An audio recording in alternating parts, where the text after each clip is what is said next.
In this video, I'm going to show you how to knit the knitted cast-on. I'm going to demonstrate it in the continental style first and then in the English style. So you can start with a standard slip knot. However, I like to wind the yarn around my needle and just let the tail dangle over top of the working yarn like that, rather than using a slip knot. You don't want the tail down here below the working yarn like this. You want the tail above the working yarn. So whether you start with a slip knot or my no knot method of starting, you will insert your needle, we'll call that a slip knot for the sake of conversation, into the slip knot.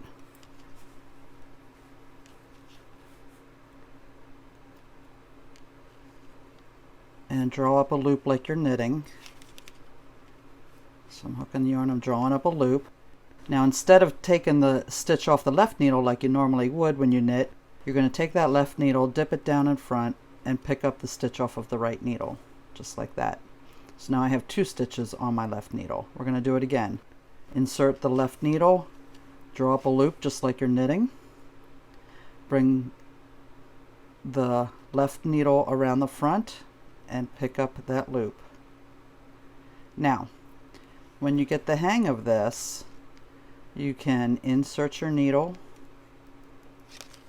pick up a loop, bring your left needle around the front, slide that loop onto the left needle, and instead of taking the right needle out, just drop it right there behind your left needle. Now you're in position to pick up a new loop and start your next stitch. Drop the stitch on the left needle, slide that right needle in the back, pick up the next stitch. It goes very fast when you get the hang of this.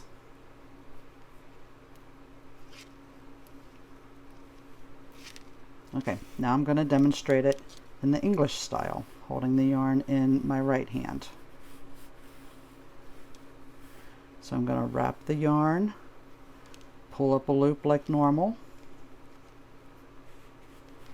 bring the left needle around, pick up that loop, slide my right needle behind my left needle, and do it again. Wrap the yarn just like a normal knit stitch and bring it through.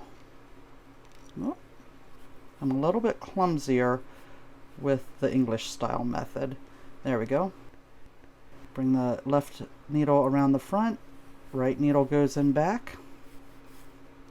Start again. Start a knit stitch, bring the left needle around the front, pick up the new stitch from below, slide your right needle to the back, and start a new stitch.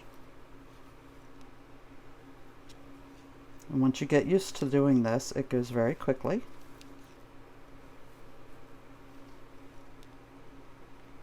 Like I said, I'm a little bit clumsier with the English style knitting. Alright, so when you have the total number of stitches on your needle that you need, you just leave that last stitch on there. You do have to watch it because you can see how the top 2 stitches, they're almost kind of crossed. So if you ever kind of forget which one is the top stitch, or sometimes that top stitch kind of falls below like this, the way to figure that out is to pull on one or both of those top stitches and see which one the working yarn is connected to, and that is the first stitch of your row. And this is what the knitted cast on looks like on the front side, and on the back side you have little purl bumps because it's the knitted cast on, and the back of a knit stitch is a purl stitch.